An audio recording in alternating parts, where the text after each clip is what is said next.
I transmigrated into an old-school romance novel as the deeply devoted second male lead. I clearly know every single point at which the male lead humiliates the female lead. He will secretly tamper with her college application just to cheer up the female supporting character. He will cause trouble at the place where the female lead works, making her lose her job. He will even refuse to take safety precautions because he doesn't want to, ultimately causing the female lead to lose her ability to conceive. And the so-called journey to win back his wife is nothing more than the female lead refusing to reconcile with the male lead at the very end, turning around and throwing herself into the arms of me, the second male lead. It's a bit laughable. Right now is the very first major angst point of the entire story. The male lead falsely accuses the female lead of stealing something in front of the whole class. Willow bites her lip, her expression anxious as she looks at me for help. George, could you please testify for me? I really didn't steal anything. This is also the starting point where the female lead begins to develop feelings for me. I don't even need to testify for her. All it would take is a light,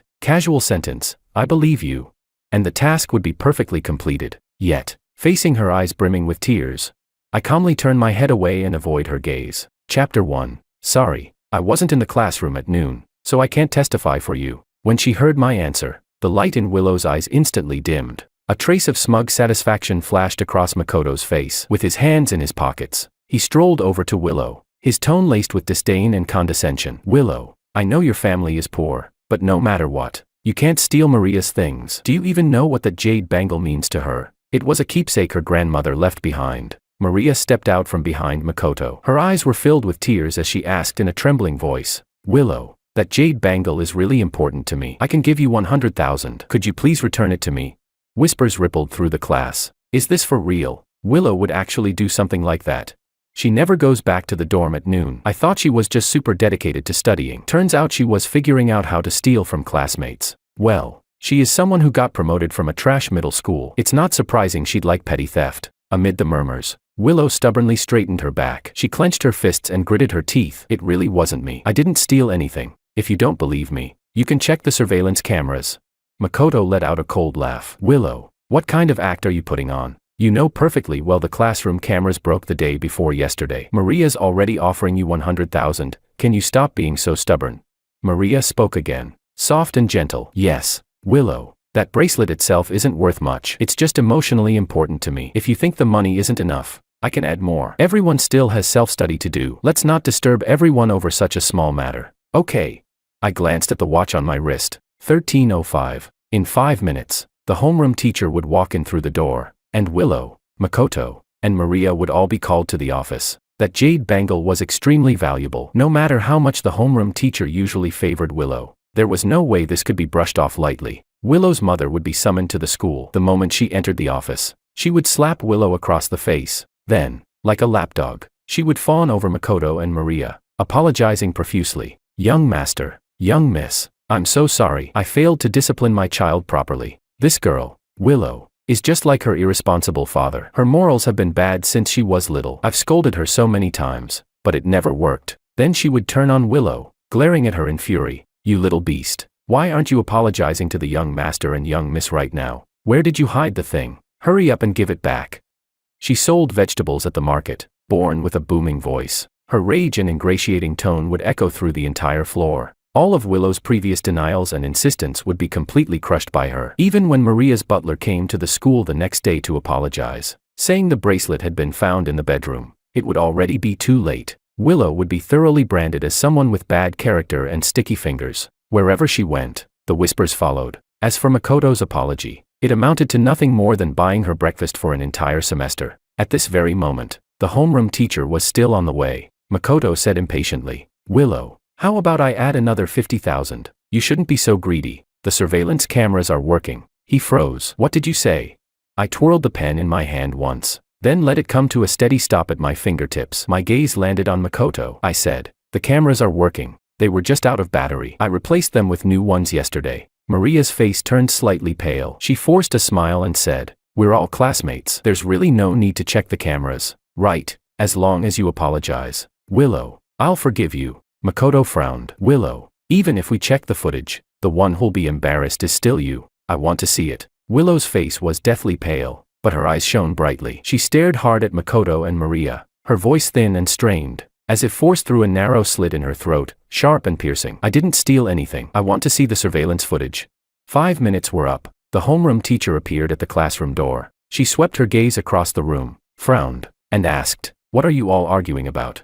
Chapter 2. After hearing the whole story, the homeroom teacher told the other students to continue with self-study, then took the 3 of them to the office to check the surveillance footage. Half an hour later, the 3 returned to the classroom. Willow's face was still a little pale, but her back was ramrod straight. Makoto wore a stiff expression and didn't say a word. The most interesting one was Maria. She walked at the very front, calm and composed, with an I-knew-it-all-along look on her face. The homeroom teacher said, "All right, let's continue with class." As she turned around, the moment her electronic pen touched the whiteboard, I spoke softly, asking with apparent curiosity, "Teacher, so was that bracelet really stolen by Willow?"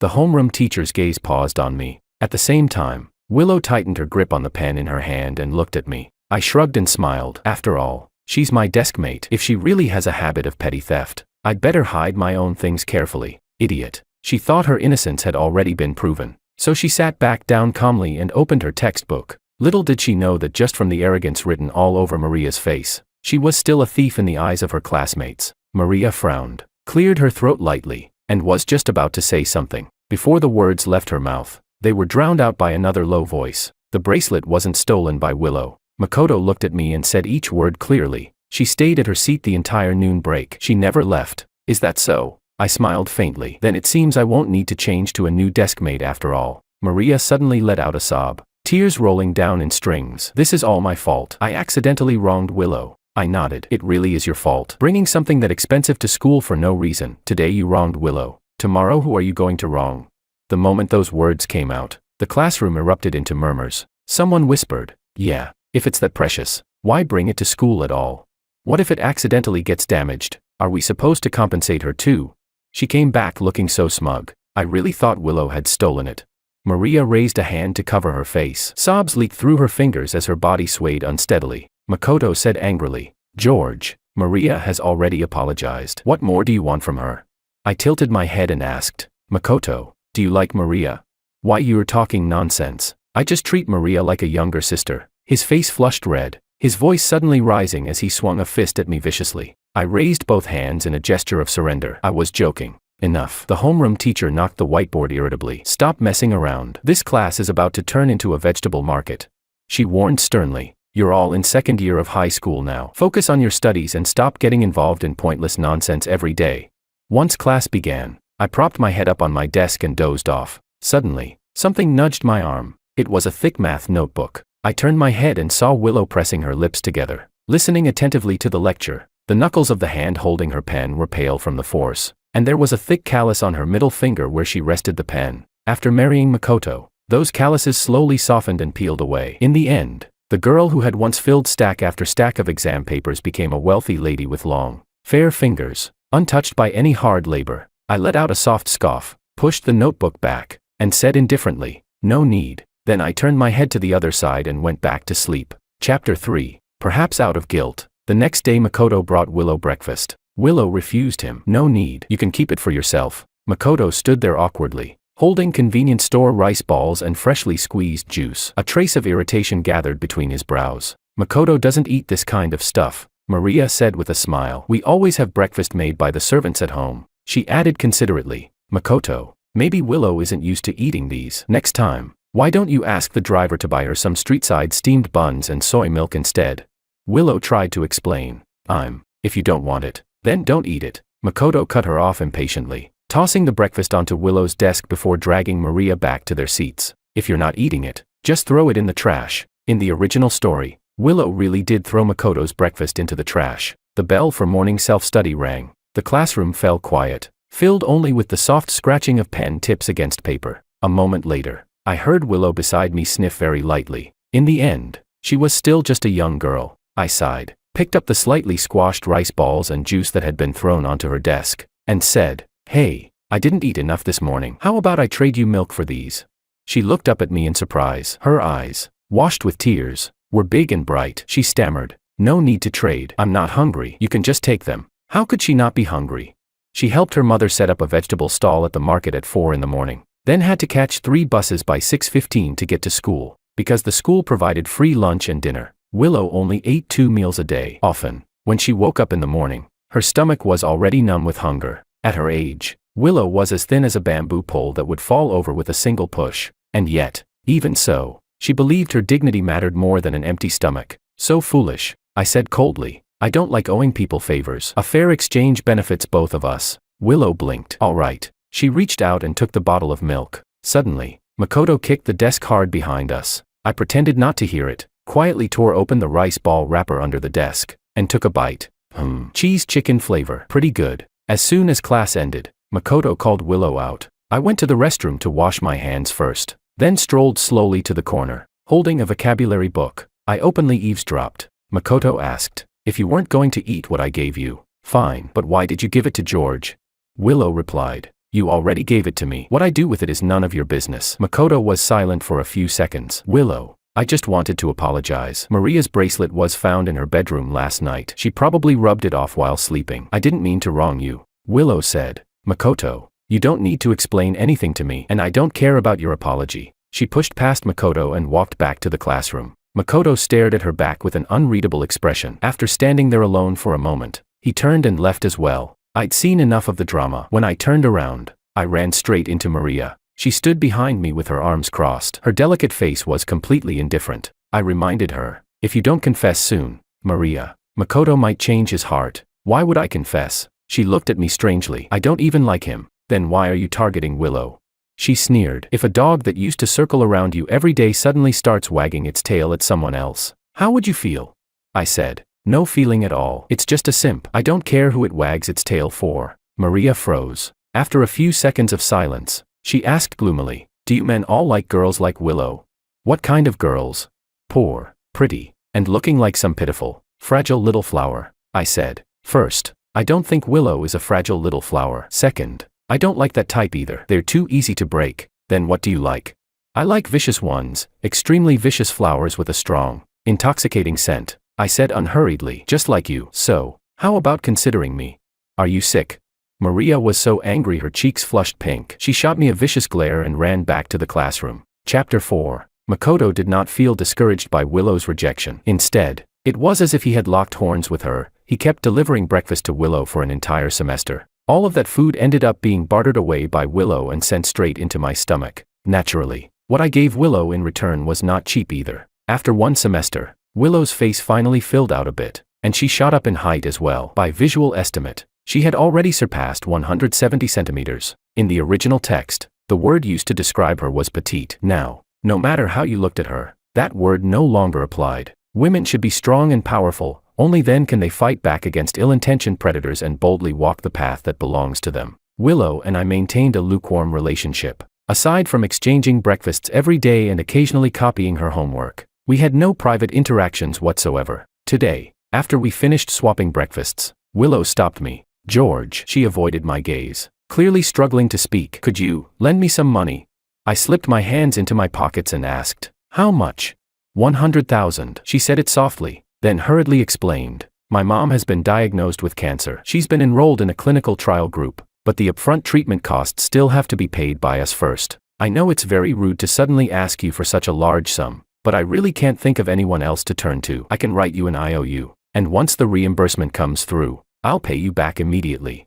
Willow's mother is named Sandra Liu. Willow Liu wasn't originally surnamed Liu. It was only after her father ran away with the neighbor's wife that an enraged Sandra changed Willow's last name. To escape the surrounding whispers and pointing fingers, Sandra took the young Willow and left their hometown, settling down in this unfamiliar city. She hated Willow for carrying that man's blood, hated her for being a girl, hated her for failing to keep her husband, but at the same time, she still went out early and came home late every day to support her. Sandra was nurturing a flower she despised, and when she fell, that flower wanted to use its tender stem to hold her up. In the original plot, the person Willow borrowed money from was Makoto, because Makoto was willing to apologize for wronging her and had brought her breakfast for an entire semester. She thought he was a good person. Most importantly, Makoto came from a very wealthy family. When she hesitantly made her request, Makoto said nothing. He simply looked down at her from above. The next day, the money was transferred into her account. Willow joyfully transferred the money to the hospital. At that time, she didn't know that everything in the world comes with a price. At the very moment she borrowed that money, the power dynamic between her and Makoto began to reverse. They were no longer equals. So even after she eventually paid the money back, Makoto would forever hold the favor of saving her mother's life over her. She became someone he could summon and dismiss at will. Even when her college major was forcibly changed, a major turning point in her life, she could only accept it in silence. I looked into Willow's eyes. Hidden within them were tension and pleading, like a fawn that had wandered into a hunter's trap. It was indeed very effective at stirring a man's urge to destroy and to toy with. I asked her, Willow, 100,000. How long would your mom have to sell vegetables at the market to earn that much? Her face went pale. I continued with the next sentence. My family may be wealthy, but that money didn't come from the wind. We're just ordinary classmates, at most. We sat next to each other for 2.5 years. On what basis do you think I'd lend you such a huge sum? And besides, Willow, borrowing money from a man comes at a price. I deliberately let my gaze travel up and down her body before going on. I don't think you can afford that price, George. Willow's eyes brimmed with tears as she questioned me in a low voice. If you're not going to lend it, then don't. But why do you have to humiliate me like this? I snorted softly through my nose, turned my head, and flipped open the book in front of me. That's the truth. For the entire class period, Willow looked distracted and said nothing, probably having overheard our conversation. Makoto called Willow out again after class. He said to her, I can lend you the money. Willow's eyes were still a little red as she asked, what are your conditions? Makoto fell silent for a moment before saying, from now on, don't give the breakfasts I buy you to George anymore. Just that. Just that. Willow bit her lip and stood there for a moment. Thank you, but no need, she said. George is right. Borrowing money from a man is not a good thing. Sometimes, what's free is the most expensive. Makoto paced back and forth irritably, lowering his voice as he shouted, Willow, at a time like this you're still throwing a tantrum. George's words are so useful. Can they make your mom better? That's the woman who gave birth to you and raised you. The most important thing right now is to get the money as soon as possible to save her. I'll find a way, Willow said. What way can you possibly find? Makoto blurted out without thinking. That's 100,000. Who would give you that for free? Go sell yourself, then you might as well sell only to me. Smack. Makoto's face was knocked to one side. Willow withdrew her reddened palm, her eyes blazing with fury. Makoto, shut your filthy mouth and get lost. My family's affairs have nothing to do with you. Makoto was quiet for a moment, then suddenly let out a cold laugh. You really don't know how to appreciate kindness. He raised his hand, about to grab Willow by the neck. Chapter 5. TSK. The stench of a cliché plot was overwhelming. I stepped out from the corner and said to Willow, Willow, the homeroom teacher is looking for you. Willow glanced at me with a complicated expression, said nothing, then ran off with a deathly pale face. Makoto stared at me darkly, pressing his tongue against the cheek that had been slapped. George, why do you show up everywhere? I said, sorry, I feel the same way. His expression darkened even more. You interested in Willow? No interest. Then why do you always stick your nose in? Yeah, why is that? I smiled and echoed his words, nodding to myself. Maybe because I'm a champion of justice. Makoto said, our families also cooperate in business. Why do things have to get this ugly? I replied, I don't understand business matters. I'm just a high school student. But there is something I've been curious about. No idea if you'd be willing to satisfy my curiosity. Say it. I spoke with a gentle smile. Makoto, does your dad treat your mom like this too? 5 minutes before the class bell rang, Willow returned to the classroom. Her gaze swept past Makoto, who was talking to Maria. She asked me, what's wrong with him? Why does he look so sour? I let out a soft snort. Who knows? She snapped back to herself and asked, George, did you tell the homeroom teacher about my family situation? I didn't answer directly. I asked instead, what did she want you for? Willow said, she told me not to worry and to focus on studying. She said she'd find a way to help me raise the money. I gave a lukewarm, oh, congratulations. You don't have to borrow money everywhere anymore. After hesitating, Willow said softly, George, thank you. I tugged at the corner of my lips and ignored her. The next second, I pulled out my phone from my pocket and transferred 100,000 to the homeroom teacher. The teacher messaged back, are you sure you don't want me to tell Willow that you're the one lending her the money? I replied, no need. You're her teacher. It's better if the money comes from you. She responded again, George, you're a good kid. A wave of goosebumps ran all over me. I quickly turned off the phone screen. The only real advantage of being reincarnated as the male supporting role was that I had an absurd amount of money. Money can solve many problems. It lets me eat well and stay warm, spares me from running around in circles, gives me the best education, and offers me more choices. I cherish that, so I'm willing to deal with the small troubles that come with this identity. Sandra still died. Her cancer had been discovered too late. No treatment plan could turn things around. Willow didn't come to school for several days. When she finally reappeared, She looked listless, with a small white flower pinned to her clothes. I said to her, "My condolences." She didn't look at me. She hummed softly in response and lowered her head to twist open the cap of her pen. "George," she said quietly, "from now on, I'm all alone." I said, 3 years ago, my parents died in a plane crash on their way to vacation. I've always been alone." Willow froze, her lips trembling. "I'm sorry, I didn't know." I clicked the button on my pen and said calmly, "It's all in the past. I wasn't really a high school student anyway, of course I could bear all this." Willow stayed silent. After a moment, she asked in confusion, "Then don't you ever feel lonely?" Before I could answer, she gave a self-mocking smile and continued, "Actually, my relationship with my mom wasn't good, because of my dad. She was always either hitting me or yelling at me. I can understand her, but I can't forgive her. When I found out she had cancer, I didn't feel anything, not sad, not heartbroken. I even felt a sense of relief, but after she died, every night when I go back alone to that empty house, I still end up missing her a little." She bit her lip, looking at me uneasily, and asked, "George, am I very selfish?" Chapter 6. In the original book, Sandra wasn't cured either. After she died, Willow wanted to return the reimbursed money to Makoto. Makoto refused to take it. He stayed by Willow's side gently, caring for her with meticulous attention, bringing her an umbrella when it rained, buying her clothes when it was cold. He even took charge of Willow's 3 meals a day. He wasn't a particularly skilled hunter, yet he successfully coaxed Willow, who had just lost her mother, into his arms. He didn't love Willow. His obsession with her came from that semester's worth of breakfasts thrown into the trash, and from countless cold rejections. Willow was someone completely different from him. She was a collectible he desired but never obtained. Toward things one cannot have, people always breed a strange kind of fixation. Makoto was exactly like that. He craved Willow's love, and once he got it, he discarded that precious affection like worthless trash. So in the end, was he punished?